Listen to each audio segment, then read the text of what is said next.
or money orders wrapped in a sheet of paper with an apologetic note attached.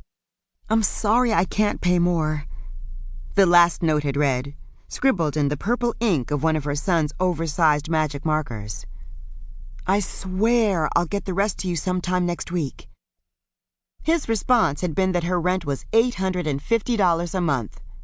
"Not $600, not $500, and certainly not $450. He said she should look elsewhere for somewhere to live, because he had several potential tenants on a waiting list that wanted to live in the home she was renting. "Then times must be harder than I'd imagined," she mused, because the two-bedroom, one-bath ramshackle rambler where they lived wasn't exactly a mid-century modern luxury rental in Palm Springs. The temperature of the water in their only bathroom was so unpredictable that if you turned on the shower faucet, it was a roll of the dice whether the water would come out icy cold or scorching hot. She had the scalded shoulder to prove it. The beige carpets were so threadbare, she'd started to cover them with a patchwork of throw rugs to mask the holes. The paint along the ceilings had a maze of cracks like a web of veins and capillaries. The electric outlets sometimes worked, sometimes didn't. The cockroaches were so numerous, she was on the verge of asking them to chip in for the rent. And no matter how high she turned up the heat during cold months, there seemed to be a blustery draft that made its way from the front door to the back porch, causing goosebumps to sprout on her arms and legs whenever she ventured from her bedroom without wearing a robe. But the house had a roof, a door, and 4 walls. It had running water and electricity. Her humble home had the essentials, even if it wasn't perfect. And it was one of the few rentals in this middle-class neighborhood, with its low crime rate and grade-A school district, that she could afford on her meager salary. Tracey wanted to make more money. She had no romantic illusions about the life of a pauper. She had applied for other, better-paying jobs. Even jobs where the hours weren't ideal, or the location was so far away from her home, she would have developed a stiff neck and a bad back from driving for so long every day. Cashier at Burger King, manning the check-in desk at a seedy motel off Route 4, receptionist at an office building downtown.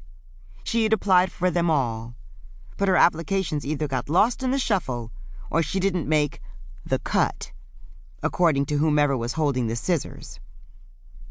No one seemed eager to hire a college dropout and former full-time stay-at-home mom.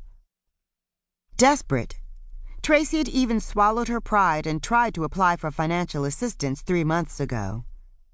The county caseworker had handed her a clipboard with a form attached, asking not only for her name, address, and the names of her children, but also for their father's name and address. "Why do you need this?" Tracey had asked, pointing at the blank space on the page with the tip of her ballpoint pen. "We need it because the state isn't going to pay to take care of your kids unless their father can't do it," the woman had answered bluntly as she popped her gum. Tracey had caught a whiff of spearmint as she spoke. "Wait, you're going to contact him? You're going to make him pay child support?" The woman had nodded. "Either he pays you or he pays us." She'd inclined her head. "Look, if you don't know for sure who the father is." She had paused to glance at Maggie, who had been sitting on Tracey's lap, sucking her pacifier, and Caleb, who had stood in the corner making explosion noises as he banged his Incredible Hulk action figure into the wall plaster. "Or, if you don't know who the fathers are," the caseworker had said, raising her eyebrows meaningfully, "you can always give the names and addresses of your best estimation." Tracey had lowered her pen, too stunned by the woman's words to be insulted. "It's no big deal. You wouldn't be the first. Flip it over and write as many names as you have to on the back of the form."